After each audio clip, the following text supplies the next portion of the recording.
Soybean তেল দিয়ে দিচ্ছি।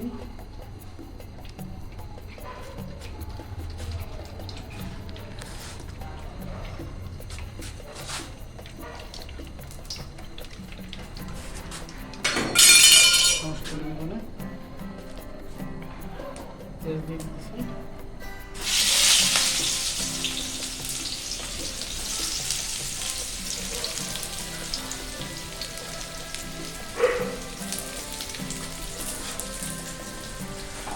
আগে একটু ভেজে নেবো, কারণ এটা একটু মোটা করে কাটবো। আমি একটু লাল করে নেবো, তবে সুন্দর।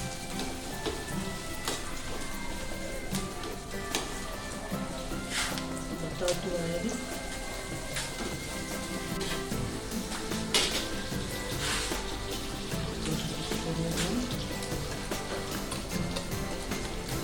রসুন দিচ্ছি আর পেঁয়াজ কুচি একটু লাল লাল করে দিচ্ছি।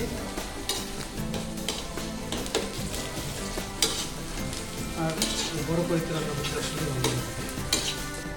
আদা বাটা পেঁয়াজ বাটা ছিল ফ্রিজে, দিলাম দিবি ছিল তো বলে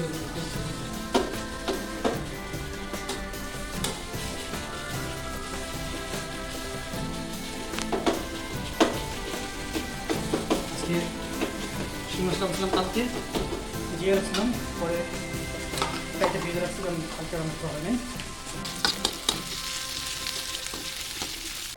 মশলা দিয়ে দিচ্ছি। এখানে 1 চামচ, একটু সামনে 1.5 চামচের কাছাকাছি হলুদ দিলাম।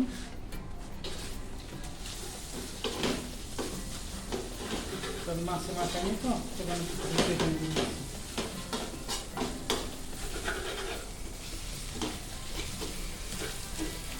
মরিচগুলো বেশি তো এই কারণে হচ্ছে পরিমাণ মতো দিই। এখানে 1 চামচ, 2 চামচ মরিচ গুঁড়া একটু দিলাম। রান্না করে মরিচ গুঁড়োটা বেশি দিই, একটু ঝাল ঝাল হয় তরকারি, ঝাল ঝাল পছন্দ তো। ঠিক আছে,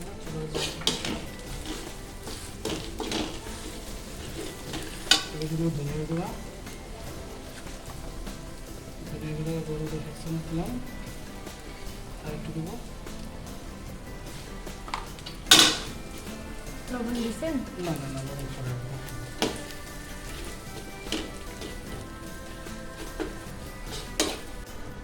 চামচ, 2 চামচ দিলাম। কারণ লবণটা আমি একটু বেশি খাই, তো বাতে খায় না।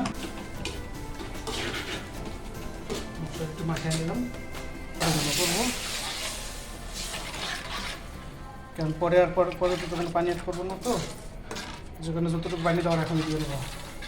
টেস্ট করি, যদি লবণ পরিমাণ মতো দিচ্ছি, তারপর আর লাগে না, তবে একটু টেস্ট করি।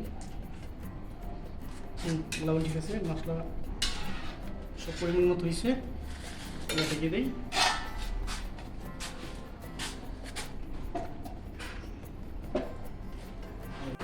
মাছগুলো দিয়ে দেবো।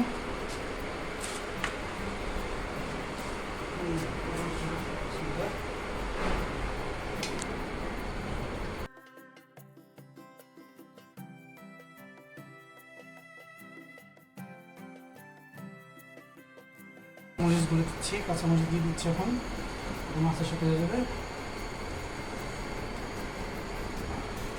সবাই স্টে দিতেছি, বাস এবার আবার ঢেকে দেবো। তো রান্নাটা একেবারে শেষ পর্যায়ে।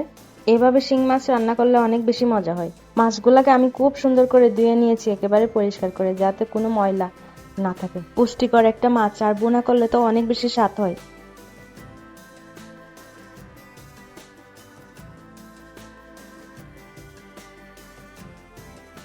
রান্নাটা শেষ হওয়ার পর চুলা থেকে নিয়ে আসছে, এখন আর কি আমরা খেতে বসে যাব। তো ভিডিওটা ভালো লাগলে লাইক কমেন্ট শেয়ার করবেন। রান্না করছি, আসলে আমি মাছ ভাজি না, কারণ আমার কাছে ন্যাচারাল টেস্টটা বেশি ভালো লাগে, যেহেতু অনেকে জানেন, এই জন্য আমি মাছ ভাজাই না, ভাজা বিসমিল্লাহ।